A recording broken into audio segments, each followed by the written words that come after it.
Hey guys, what is going on? It is Ando, and oh my gosh, I can't believe it. We're getting a JML lifter. Now, this news came out pretty late last night, so that's why I'm releasing this video in the morning. I got to read it last night. So, long story short, we are getting Jedi training Leia, right? So, JTL, because we've all established that JTR, even though it's Raid Jedi training, still was JTR. So, with that said, we're not going to do a kit reveal. I am going to talk a little bit about the kit, what I like about it, but just be sure that this is going to be meta altering. Before we get into any more analysis, though, I'm going to just go ahead and just say, that this took me by surprise, but it kind of makes sense with how things have been shaped up. So, really quick, just about the kit. What I really, really enjoy about this kit is it's almost like its own kit touch-up. It changes the way that we look at Jedi lessons. It changes the amount of damage that can be done. So often we just view JML's leadership ability as a 100k true damage, can't be no defense affected by it, no crit damage affected by it, but it just makes even like a guy like Hoda, who's a non-attacker, be able to attack for 100k. The ultimate was always nice, dispel, get a little bit of extra offense, that kind of stuff.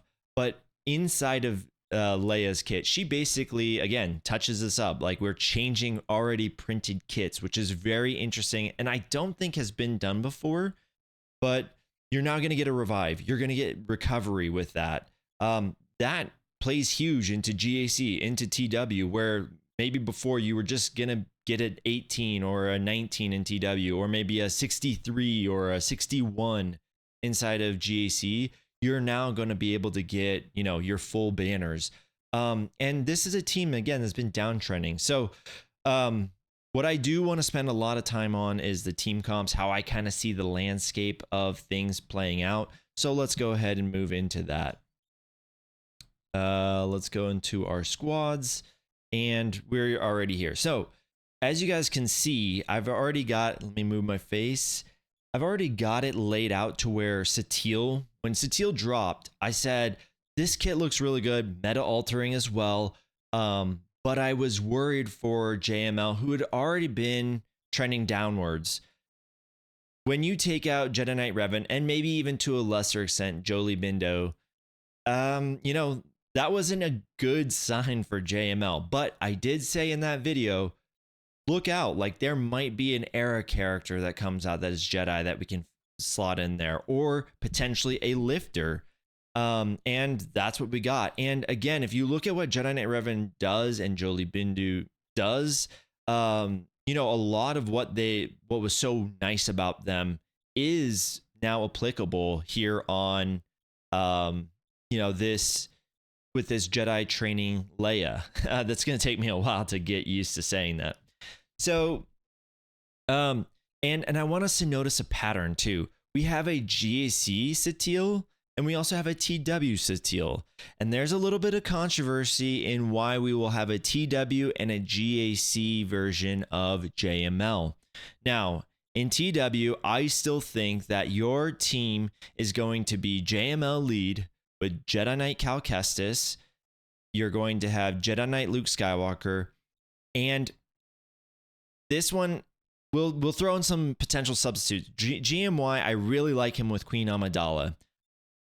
For the same reasons why I also like him here with JML, right? You're feeding turn meter, you're getting constant turns, you're kind of cycling through a lot of different things. Could be very nice. You're spamming foresight, tenacity up, all the good things. And then obviously I have Rolo here as our Jedi training Leia. Now, in GAC, if you apply one of Leia's Omicrons, you are going to get a Jedi Knight Luke-less team, because with one of her abilities, or I think it's her unique, she shuts down some of her stuff. I'm going to explain this a little bit. Now, this obviously came as very controversial, and I get that, because Jedi Knight Luke, if he's not under JML, he doesn't fit under Mace Windu's Jedi Vanguard. He doesn't fit under Kelleran Beck's TW Omicron with all Galactic Republic Jedi. He doesn't fit under Queen Amidala's pseudo Jedi team. There's really no other place for JKL. So if we apply that Omicron and he doesn't indeed go in there, then he really is left homeless. And that is really sad because obviously I think a lot of people, that's everyone's favorite Luke, you know, like their favorite version, right? Return of the Jedi Luke. That being said, I think they did this not because they were afraid of Jedi Knight Luke, or maybe they do have a plan for Jedi Luke. They're going to give him his own team. I don't know. But that isn't apparent to us now. I think the reason why they did this was a balance thing. The Omicron, when you add it, it allows basically Jedi Master Luke to also have a AoE stun. You would have just you would be constantly stunned, right? Like, and you can't really fight that. It becomes increasingly difficult to fight that. So I think maybe they did it for balance reasons. I think maybe they could have probably did it for 3v3 reasons as well, as I kind of rack my brain on like what is going on. Why would they do this? What have they done to my boy Jedi Knight Luke? But that's just where I'm kind of coming at. So I think in GAC you're gonna have obviously JML lead, Jedi Knight Cal Kestis, GMY, and again probably substitutes in there. Shock T I think could be really nice in here, and then obviously your Jedi training Leia. Let's go through the substitutes and why I think each one of them could be valuable substitutes. And again, the one that I'm really keying in on is GMY because he does fit so nicely in with your Queen Amidala squads. So Hermit Yoda, obviously you're still getting the Foresight spam there. You're getting some TM. You're getting a character that still can hit for 100k, even though they couldn't do it beforehand. And then additionally, yeah, you know, like on the turns where you can't move, you know, with the leadership ability, you also can, you know, give yourself 50% accuracy, defense, offense, potency, and tenacity with your, you know, Jedi or Master's training. So I think that could be nice. Plo Koon is obviously nice. Dispel on basic. There's some buff immunity stuff in there, so you would be able to kind of move around taunt, although the ultimate kind of allows you to do that anyways. But yeah, you know, Dispel on basic is never a bad thing. And then as additionally, right, the 50% TM that Jedi allies are going to gain here from Plo using his third ability. And then I put Kyle Katarn as maybe like this is a speculative. He does hit pretty nice, especially on, you know, the basic when he, you know, he's hitting twice. And if it's his turn, right, he's doing it a third time, but we're not too worried about that. And the real reason why I thought about him is he's sort of been displaced a little bit with how Cassian's kind of disrupted what's going on with Rebel fighters and, you know, the different squads and stuff like that. So I could see maybe a Kyle Katarn, but I would say he's on the low end. I really think that if GMY's not in it, I'm personally looking at Hoda to take his spot. So make sure you got a Relic 6 Hoda like I do, because if not, you know, it's gonna throw everything off. But that's what I think about the subs. Listen, I'm really excited for Jedi training Leia to come. Not because I think that she's such an awesome character. It's kind of funny. We just got Cobb Vanth from Conquest, and I will say I loved the character inside the shows. I think Timothy's a great actor. You know, there's no qualms with me with him being in the game even.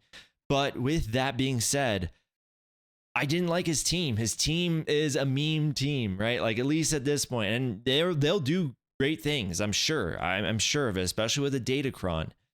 But when you talk about Jedi and JML, like, this is a squad that I care about inside the game. And on the opposite side, I didn't really, I mean, it was kind of cool seeing Leia train as a Jedi, but it wasn't like, I was like, oh my God, this character is so amazing. You know, she got like 5 seconds of screen time. And so on a movie perspective, I was just like, meh, whatever. But in the game, I'm really invested in this because we want to see JML break his downtrend and kind of come back up, and be aligned with some of the GLs that of 2026, 2027. And I think this will do that. So I'm curious to hear your guys' thoughts. Post them in the comment section down below. Let me know what you guys think. If you guys like this video, obviously hit the thumbs up, subscribe to the channel, because you know that when they release this kind of stuff, it comes in an avalanche. They just don't stop. They just kind of always spill it out. So I'm hoping, fingers crossed, that we get some more stuff this week. But if not, again, subscribe to the channel.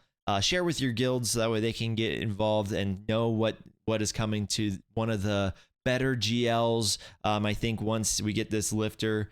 And yeah, let me know what your guys' thoughts are. Thanks so much for watching. We'll see you guys in the next one.